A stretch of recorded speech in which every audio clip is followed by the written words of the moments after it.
घंट गनागन घंट गनागन घंट door बजवाते। आप क्या चाहते हैं कि हर घर बम, हर घर बंदूक, हर घर लाश, हर घर तिरंगा क्यों? फिर क्यों पॉलिटिक्स हो रही है? कश्मीर के अंदर नेता बैठ के ये बोल रहे हैं कि हम नहीं लगाएंगे। वो क्यों नहीं लगाएंगे? दिमाग में उनको कोई फर्क है? उन्होंने यही ड्रामा, यही मदारी लगाई आज तक। और जो ये बोल रहे हैं कि नहीं लगाऊंगा, लगाएंगे। एक भी घर आपको ऐसा नहीं मिलेगा।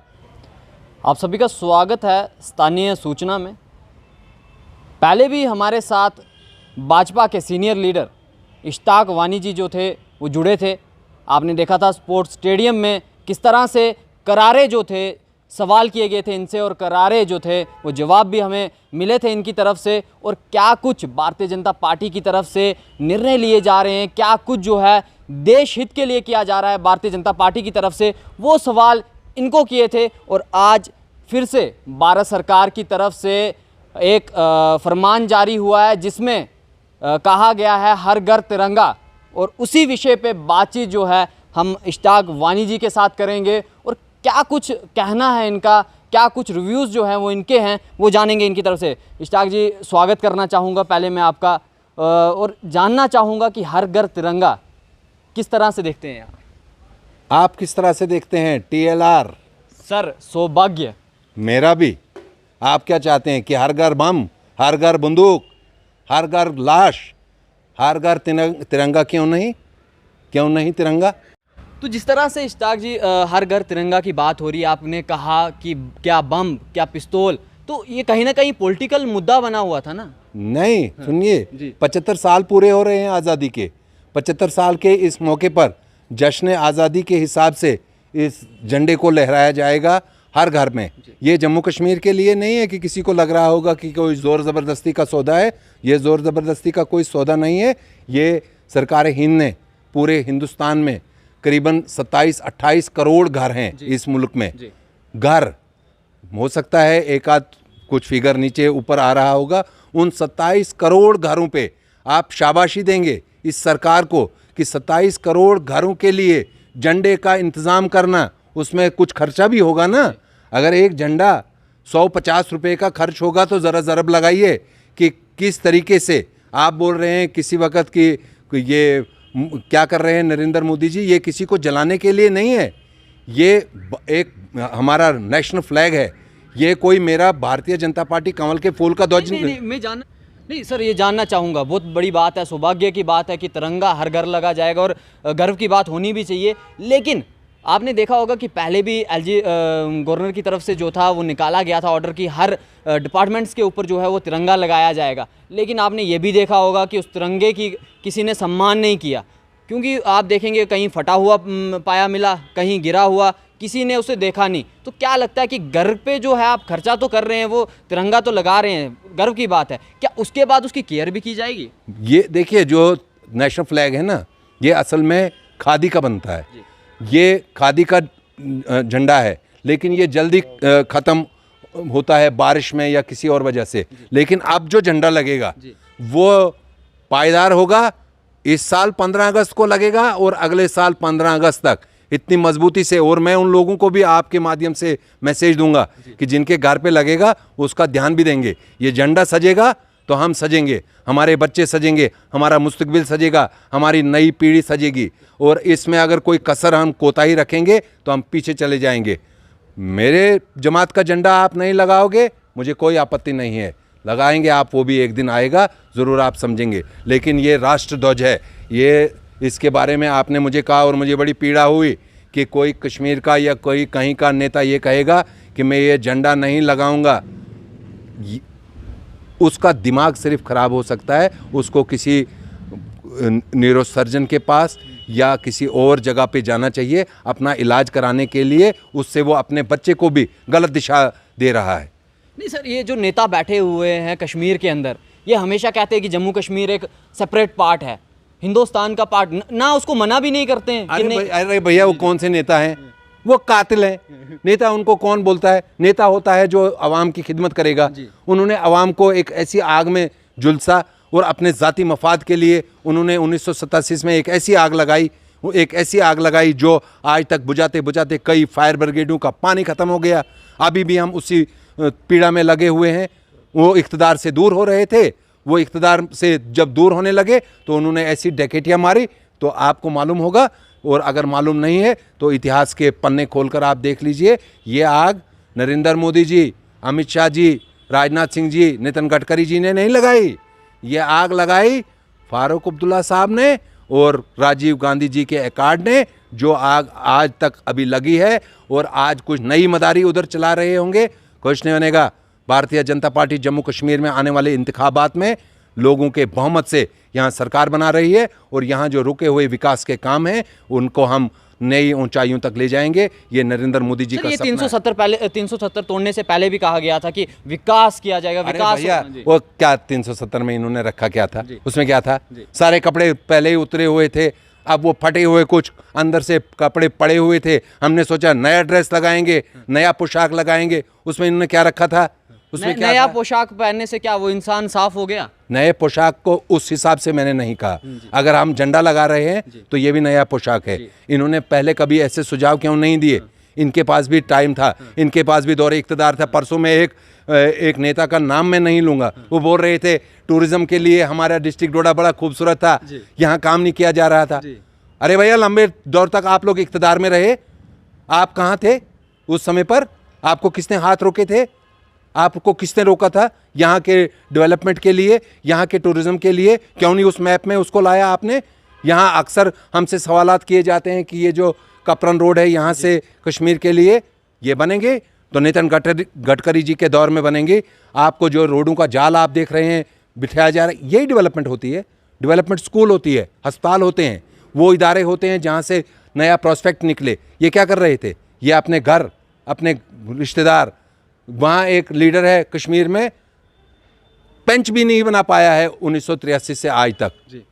पार्टी है उनकी, शोर करता रहता है और ऐसे बोलता रहता है कि जैसे उसके कोई 20-25 एमएलए, एक भी नहीं बना पाया है, ना आगे मुस्तकबिल में बनाएगा। कभी एक एमएलए नहीं, कभी एक सरपंच नहीं, कभी एक पेंच नहीं, कभी एक डीडीसी नहीं।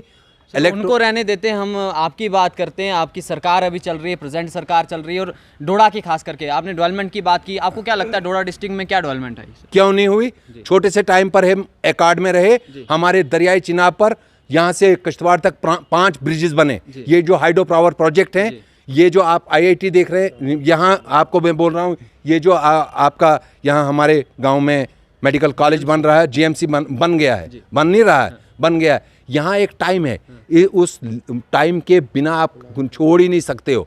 यहाँ नरेंद्र मोदी जी ऊपर से देख रहे हैं, ऐसे जूमर लगाए हुए, वो हम पर भी नज़र बनाए हुए होते हैं जो उनके कार्यकर्ता हैं। तो गैर पर तो मगर GMC की आप बात कर रहे हो, GMC में क्या काम अच्छे से होता है? कितनी बार शिकायतें, कितनी बार जो है वो खबरें वहाँ से चलती हैं, कितनी बार खबरें वहाँ से आती हैं कि आखिरकार GMC में जो है वो कोई भी काम ढंग से नहीं होता? नहीं, थोड़ी बहुत कोताहियाँ होती हैं। मैं नहीं कहूँगा कि बिल्कुल ही हमने बिल्कुल साफ शफाफ सिस्टम कर दिया है, इसमें समय लगेगा। अभी लेफ्टिनेंट गवर्नर का शासन जम्मू कश्मीर में चल रहा है। जब यहाँ राजनीतिक प्रक्रिया शुरू हो जाएगी, यहाँ सियासी तरीके से सरकार बनेगी, और जब यहाँ पर जम्मू कश्मीर में भारतीय जनता पार्टी अपने पूरे बहुमत से, मैं आपके इस कैमरे के सामने बड़े विश्वास से ये बात आपको कह रहा हूँ कि जम्मू कश्मीर का नया मुख्यमंत्री जो है वो भारतीय जनता पार्टी का होगा, और तभी संभव है यहाँ के आपको जो विकास की आप चीज़ें बोल रहे हैं कि रुकी हुई। दावा तो आम आदमी पार्टी का भी है, और आम आदमी पार्टी कह रही है कि भाजपा यहाँ से सीटें ही नहीं। अरे भैया, यहाँ 100 साल के लिए कांग्रेस ने खुद बोला है कि 100 साल अभी हमारा कोई प्रोग्राम है नहीं। तो आम आदमी पार्टी वाले भी आएंगे, वो भी टोपियाँ लगाएंगे, उनको भी हक बनता है, क्योंकि ये एक मुल्क में खूबसूरती यही है। हम ये नहीं उनको बोल रहे हैं कि आप क्यों आ रहे हो, आएँ, वो भी लड़ सकते हैं, वो भी चुनाव में हिस्सा बन सकते हैं। लेकिन आपको मैं विश्वास दूंगा कि जो काम हमारी सरकार ने, नरेंद्र मोदी जी ने किया है, जो विकास किए हैं, कहाँ आपको मिलता था पहले वो कार्ड जिससे 5 लाख रुपए के, कहाँ आपको ये चीज़ें कभी पहले मिलते थे? तो डुंडूरा पीटते थे एमएलए अपने घर के बाहर, घंट गनागन घंट ढोल बजवाते थे, 2 घर, 40 बार उसकी चप्पल फट जाती थी, और आज 200 घर बन रहे हैं। तो ये कहाँ से बन रहे हैं? ये इन्हीं के जेबों से हमने ये जो करप्शन का माल था ना, मैंने देखा इनके आंगन में ढोल बजते थे। क्या हब लालच दू घर बबोर gar dutes dollars fayan satan don o do zuzahat gar milaz lukan milik na ठीक ना मेलन चलो मेहमान अगर कोई घर रह गया है मुझे बताओ कल लगाएंगे। नहीं मगर एक चीज़ तो आपको माननी पड़ेगी, अभी भी कहीं ना कहीं करप्शन तो होती है इसमें। और सर अभी भी सर मैं आपको दे सकता हूँ, मैं प्रूफ दे सकता हूँ, खिलानी के अंदर ऐसे घर हैं जहाँ पे PMAY के तहत जो है वो घर तो ले लिए गए हैं लेकिन दो छत लिए हैं। मेरे भैया जला बूट शिकी गांचो ना सराजी समझे बिल्कुल सर, जला बूट शिकी गांचो फिर बेडा भी तरक्का दें छियो। जिस पेड़ के लिए कभी कोई बेड देखती नहीं है, जब वो पेड़ गिरता है उसके ऊपर फिर वो छलांगे मारती है और उसके पते खाने शुरू कर देती है।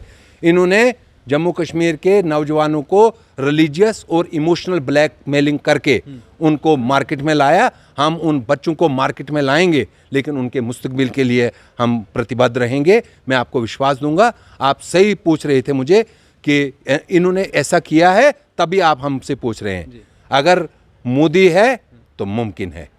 सर ये नारा तो हम सुनते हैं मोदी है मुमकिन है, लेकिन क्या लगता है आपको कि जम्मू कश्मीर में अभी सरकार जो है भाजपा की हो पाएगी?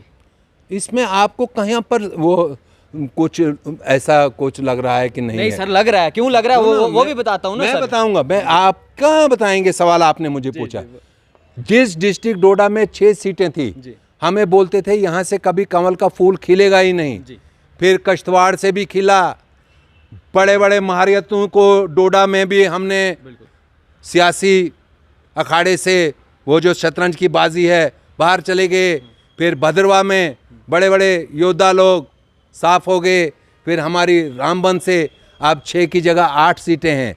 अब पहले अगर चौका लगा था, आप विश्वास रखिए छक्का जरूर लगेगा युवराज सिंह का। सर काफ़ी अच्छी बात है, लेकिन वो उन लोगों का सर पूछना चाहूँगा जिन लोगों ने आपको चुना, जिन लोगों ने आपको बहुमत दिलाई, उन लोगों के लिए आपने क्या किया? जिस तरह से PHE के डेली वेजर्स हो गए, SI के एस्पेंट्स हो गए, जिस तरह से बच्चे इस टाइम पे रोडों पे उतर रहे हैं और पुलिस द्वारा उनको मारा जा रहा है, तो क्या ये आपने ठीक सवाल किया।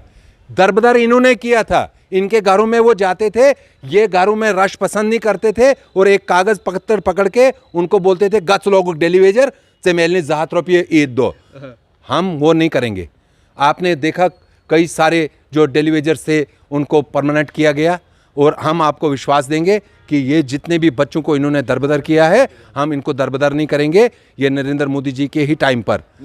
सर ये तो आपको मानना पड़ेगा, जिस तरह से बच्चों को मारा जा रहा है, क्या वो सही है? अरे क्या पुलिस मेरे भैया आप चाह क्या रहे हो मेरे से सुनना? मैं ये सुनना चाहता हूँ जो बच्चे हैं जो SI के एस्पेंट हैं या अलग चीज़ों के हैं, तो आपको क्या लगता है कि उनको अगर वो अपना हक मांग रहे हैं तो क्या उनको मारना, जो पीसफुल प्रोटेस्ट अगर वो कर रहे हैं तो उनको क्या मारना से? कोई एक पुलिस वाले की गलती की वजह से हम सारे पुलिस महकमे को थोड़ी बताएंगे कि वो सारे पुलिस ने उन पर डंडे बरसाए। होता है समाज में किसी एक आदमी ने उठकर किसी जगह पर उनको 2-4 डंडे मारे होंगे, उसके लिए मैं आपके माध्यम से उन बच्चों को माफ़ी मांगूंगा और उनको विश्वास दूंगा कि आने वाला टाइम आप ही का है। आप मोदी जी पर भरोसा कीजिए। तो आपको इन्होंने ठगाया था, हम आपको ठगेंगे नहीं। हम जो कहेंगे, हम जो कहते हैं वही करते हैं। बहुत बहुत शुक्रिया एकता जी। बहुत बहुत शुक्रिया आपका भी, धन्यवाद। जय हिंद। तो हमारे साथ इस समय भाजपा के सीनियर लीडर इश्ताक वानी जो थे वो हमारे साथ थे और बातचीत जो है वो हर घर तिरंगा और बाकी चीज़ों पे जो थी वो हुई। और कहीं ना कहीं ये भी सवाल उठता है कि भाजपा जो है वो जम्मू कश्मीर में दावा तो करती है कि सरकार जो है वो बनेगी, अभी इलेक्शन का समय नहीं आया है, लेकिन अगर धुआं उठ रहा है तो कहीं ना कहीं आग तो ज़रूर लगी होगी। और हो सकता है कि जल्द इस साल जो है शायद हो सकता है कि हमें इलेक्शन देखने को मिले। और भाजपा जिस तरह का दावा कर रही है तो अब वो देखना है कि क्या सरकार जम्मू कश्मीर में बना पाती है और कितना अच्छा काम भाजपा का हमें और देखने को मिलता है। आप देखते रहे TLR। मुझे दीजिए इजाज़त, नमस्कार।